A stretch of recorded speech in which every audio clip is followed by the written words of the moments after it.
উপলক্ষে আন্তর্জাতিক গণতন্ত্র দিবস উপলক্ষে আয়োজিত আজকে এই বিশাল সমাবেশের সম্মানিত সভাপতি জনাব খায়রুজ্জামান এ.কে.এম. কাইয়ুম চৌধুরী জঙ্গি নামে আমি চিনি।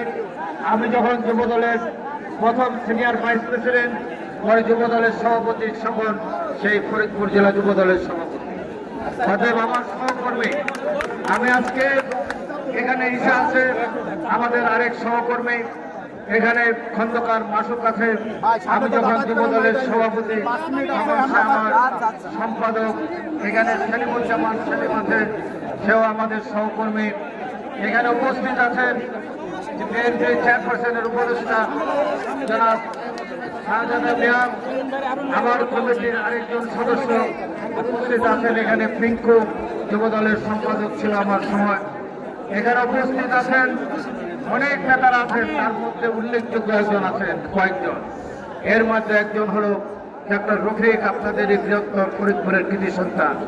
আমরা যেই যেখানে গুলি খাই আক্রান্ত হই, সে সবার পাশে ছুটে যায় বিএনপির স্বাস্থ্য বিষয়ক সম্পাদক জনাব ডক্টর রফিক।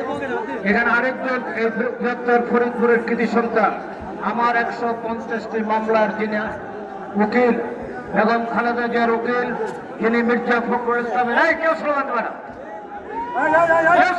না, মির্জা ফখরুল ইসলামের আইনজীবী, এই বৃহত্তর ফরিদপুরের কৃতি সন্তান বিএনপির আইন বিষয়ক সম্পাদক জনাব অ্যাডভোকেট মেজবা। এখানে আমার কমিটির আরেকজন সদস্য আছেন, সম্পাদক জনাব সাইফুল ইসলাম পুটু সহ অনেক লোকের এখানে আছে। বিশেষ করে একটি ছবি একটু আগে আমি দেখলাম, জনাব কামাল ইবনে ইউসুফ চৌধুরী, আমাদের বিএনপির জন্মলগ্ন থেকে বিএনপি পরিবারের সদস্য, অত্যন্ত দক্ষতার সাথে মন্ত্রণালয়গুলো পরিচালনা করেছেন, বিএনপির ভাইস চেয়ারম্যান ছিলেন। আমাদের কাছ থেকে উনি বিদায় নিয়েছেন, তার মাগফিরাত কামনা করে বিএনপির প্রতিষ্ঠা লগ্ন থেকে এই বৃহত্তর ফরিদপুরের আরেকজন কৃতি সন্তান, বিএনপির স্থায়ী কমিটির সদস্য ছিলেন এ মুবাইদুর রহমান, আমাদের কাছ থেকে চলে গেছেন, তার রুহের মাগফিরাত কামনা করি। এখানে কামাল ইবনে ইউসুফ সাহেবের কৃতি সন্তান, যিনি আজকে এখানে অনেক লোক নিয়ে মিছিল করে পায়ে হেঁটে এসেছেন, নায়েবে ইউসুফকে আমি ধন্যবাদ দিচ্ছি। সম্মানিত নেতৃবৃন্দ, কেউ স্লোগান দেবে না, কেউ স্লোগান দেবে না, আছে সবাই আছে, পলাশ আছে, আরো অনেক নেতৃবৃন্দ আছে। সবার নাম বললে তো আর বক্তৃতা দেওয়া যাবে না। আচ্ছা, বলছি তো, আজকে এই গণতন্ত্র দিবসে দাঁড়িয়ে আমরা দুটি কথা বলতে চাই। সেটি হলো, দীর্ঘ 17 বছর আমরা এই শেখ হাসিনা ফ্যাসিস্ট বিরোধী আন্দোলন করেছি।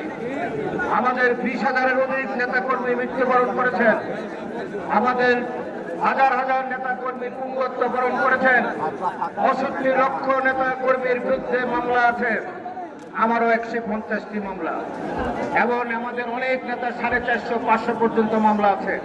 তাই আমরা বলতে চাই, দীর্ঘ 17 বছর বাংলাদেশে অবৈধভাবে শেখ হাসিনা রাষ্ট্রীয় ক্ষমতায় ছিল, 3টি নির্বাচন করেছে, দেশের মানুষ ভোট দিয়েছেন। আপনাকে কোন ইউনিয়ন পরিষদের সদস্য নির্বাচিত করতে পেরেছেন? আপনাকে কোন চেয়ারম্যান নির্বাচিত করতে পেরেছেন? আপনাকে কোন মেয়র নির্বাচিত করতে পেরেছেন? কোন উপজেলার চেয়ারম্যান নির্বাচিত করতে পেরেছেন? আপনাকে কোন সংসদ সদস্য নির্বাচিত করতে পেরেছেন? এমনি ভাবে জোর জবরদস্তি, কোন সময় দিনের বেলা, কোন সময় রাতের বেলা, কোন সময় কি বলে ডেমি প্রার্থীর মাধ্যমে, আপনাদের এখানেও ডেমি প্রার্থীর মাধ্যমে নির্বাচন হয়েছে। এমনি দেশটাকে নিয়ে হাস্যরসে পরিণত করেছিলেন। উনি হাসতে হাসতে বলেছেন কি, আমি কি রাজাকারের নাতিপুতিদের চাকরি দেব? তারপরে উনি হাসতে হাসতে বলেছেন, যার কথা বলেছেন সেই জাহাঙ্গীর আমার এলাকার সন্তান, ওনার অত্যন্ত কাছের, ওনার বেডরুমে যেতেন, আমরা শুনেছি ওনাকে শাড়িও পরে দিতেন সে জাহাঙ্গীর। উনি সাংবাদিকদের বললেন, আমার একটি চাকর, সেও নাকি 400 কোটি টাকার মালিক, কি জানি তার নাম, সে হেলিকপ্টারে চলে। অতএব একটা চাকর যদি প্রধানমন্ত্রী স্বীকার করেন 400 কোটি টাকা লুট করেছে, তাহলে আপনি প্রধানমন্ত্রী, আপনার পরিবার কত লক্ষ কোটি টাকা বাংলাদেশে হিসাব আপনাকে দিতে হবে। আজকে আন্দোলন সংগ্রামে এই আন্দোলন সংগ্রামে প্রায় 10,000 মানুষ গুলিবিদ্ধ হয়েছেন। বৈষম্য ছাত্র আন্দোলনের নেতারা ডাক দিয়েছেন, আমরা 17 বছর ধরে রাজপথে ছিলাম, আমাদের এই হিসাব দিয়েছেন আমাদের মাননীয় মহাসচিব। এই 1 মাসে আমাদের 405 জন নেতা কর্মী শাহাদাত বরণ করেছেন। 878 জনের মধ্যে বিএনপির 405 জন, আরো অন্যান্য ভাবে নেতৃবৃন্দ বা ছাত্র বৈষম্যের নেতারা আন্দোলন সংগ্রাম করেছেন।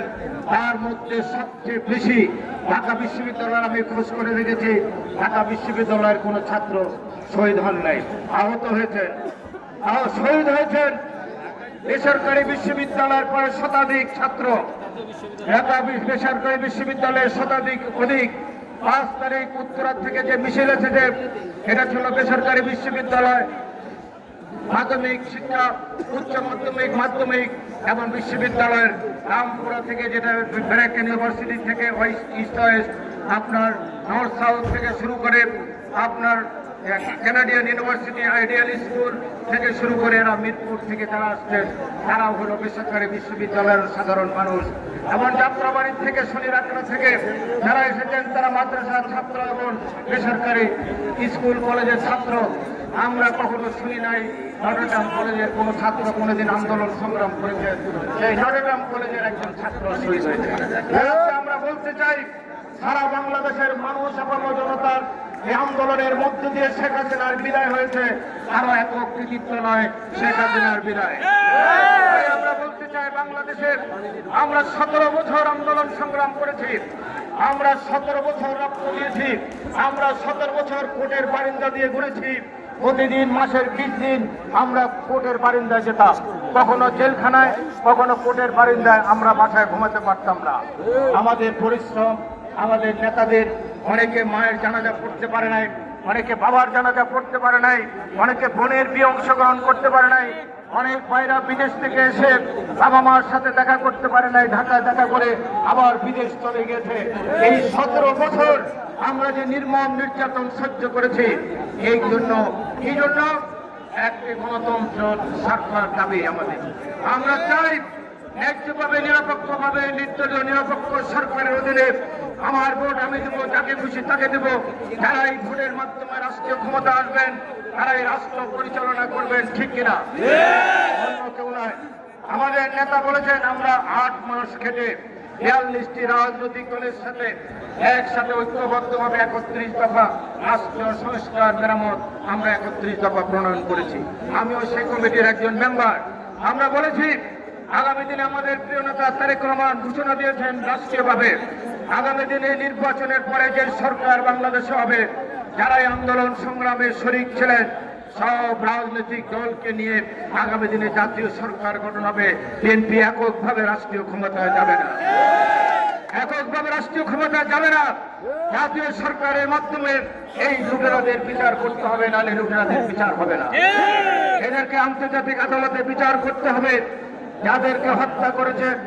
আমরা যদি রাষ্ট্রীয় ক্ষমতা আসি, জাতীয় সরকার গঠিত হয়, আমরা একটি কমিশন নয়, একটি মন্ত্রণালয় গঠন করে যারা এই 17 বছরে শহীদ হয়েছেন, আহত হয়েছেন, পঙ্গু হয়েছেন, ব্যবসা বাণিজ্য হারিয়েছেন, এই জুলাই মাস থেকে আগস্ট মাসে যারা শাহাদাত বরণ করেছেন, প্রত্যেকটি পরিবারকে রাষ্ট্রীয়ভাবে তাদেরকে পুনর্বাসন করা হবে মন্ত্রণালয় গঠন করে। আমি আমার বক্তব্য দীর্ঘায়িত করব না। পরিশেষে যেহেতু মিছিল আছে, আমি আমাদের প্রিয় নেত্রী বেগম খালেদা জিয়ার জন্য দোয়া করবেন। শেখ হাসিনা তাকে অন্যায়ভাবে গ্রেপ্তার করে 6 বছর কারাগারে রেখেছেন। আজকে আপনি পালিয়ে গেছেন, কোথায় আপনার সে দাম্ভিকতা? একদিন আগেও বলেছেন শেখের বেটি পালায় না, কিন্তু আজকে আপনি পালালেন কেন? আপনি তো আপনার নেতা কর্মীদেরকে বাঘের মুখে ফেলে রেখে আপনি ভেঙে গেছেন, কিন্তু বেগম খালেদা জিয়া তো কখনো ভেঙে যান নাই।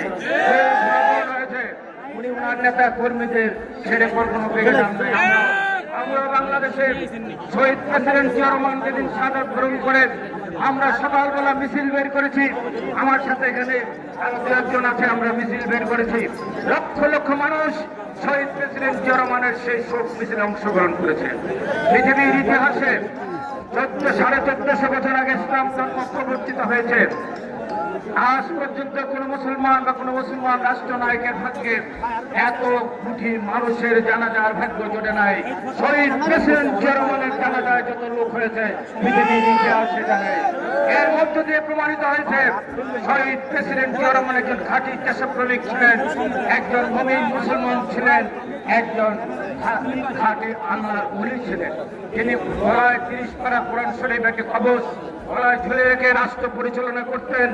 পৃথিবীর ইতিহাসে, মুসলিম ইতিহাসে হযরত ওমরের পরে এত সৎ রাষ্ট্রনায়ক পৃথিবীর কোন রাষ্ট্রে কোন মানুষের ভাগ্যে জন্মে রহমানের মতো। তাই ওনাকে শেষ বিদায় জাতি দিয়েছেন, ওনার বিদায় দিয়েছেন সেভাবে। আরেকজন নেতা আপনাদের ফরিদপুর বৃহত্তরে ওনার মেয়ে বলেছেন, শেখ হাসিনা আপনারা ভোরবেলা পর্যন্ত বলেছেন বঙ্গবন্ধু যেখানে আমরা আছি সেখানে, কিন্তু আমার বাবার লাশ 32 নম্বরে সিঁড়িতে 2 দিন পরে রইল, আপনাকে উঠে দিয়ে দেখেন নাই। আমার বাবার জানাজায় 5 জন লোক হয়েছেন, আমার বাবাকে রিলিফের কাপড় দিয়ে দাফন করতে হয়েছে, বাংলা সাবান দিয়ে গোসল করে। আপনারা তো কেউ আমার বাবার জানাজায় বা উঠে দিয়েও দেখেন নাই। আর আজকে আপনি যখন পালিয়ে গেলেন তখনও ঢাকা শহরে বা বিভিন্ন জেলায় কোন আওয়ামী লীগকে খুঁজে পাওয়া যায়। আপনার জাতিকে লুণ্ঠন করেছেন, আপনার বাবাও লুণ্ঠন করেছেন। 40,000 দেশপ্রেমিক নেতা কর্মীকে রক্ষী বাহিনী দিয়ে সেদিন হত্যা করেছেন। আপনিও হাজার হাজার নেতা কর্মীকে গুলি করে হত্যা করেছেন, গ্রেপ্তার করেছেন, আইনগর বানিয়েছেন। সেই পরিণতি আপনাকেও ভোগ করতে হয়েছে। তাই আমরা বলতে চাই, আগামী দিনে আমরা জাতীয় সরকার গঠন করে এই সমস্ত লুটেরাদের সবার বিচার হবে। সমস্ত টাকা, লুণ্ঠিত টাকা আপনারা ভোগ করতে পারবেন না। এই টাকা বাংলাদেশে ফেরত আসবে ইনশাআল্লাহ। এই বলে আপনারা সবাই বেগম খালেদা জিয়ার জন্য দোয়া করবেন। খোদা হাফেজ। বাংলাদেশ জিন্দাবাদ। শহীদ জিয়া অমর হোক। দেশ নেত্রী বেগম খালেদা জিয়া জিন্দাবাদ। আমাদের প্রিয় নেতা তারেক রহমান জিন্দাবাদ।